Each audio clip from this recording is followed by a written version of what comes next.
C'est là que notre document le plus ancien, le mémoire du barreau de 2016, devient fascinant.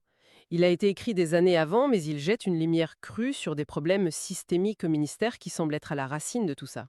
Qu'est-ce que le barreau dénonçait à l'époque? Il mettait le doigt sur des concepts essentiels, la sécurité juridique et l'équité procédurale. En gros, l'idée que les règles du jeu ne devraient pas changer en plein milieu de la partie.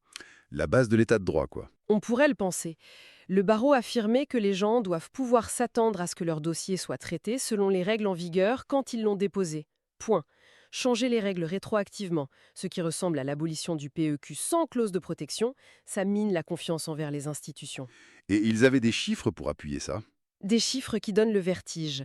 En 2014, 11 469 dossiers de travailleurs qualifiés ont été rejetés pour un simple motif, document non fourni. 11 000? Oui, 11 469. Une explosion. En 2010, il n'y en avait eu que 64. C'est énorme. Le barreau se demandait ouvertement si le but n'était pas juste de réduire artificiellement le nombre de dossiers en attente. Mais le chiffre le plus troublant est financier. Ah oui, ouais. Le mémoire estime que pour la seule année 2014, le ministère a encaissé environ 28 millions de dollars en frais non remboursables pour ces dossiers rejetés, avant même de regarder le fond de la candidature.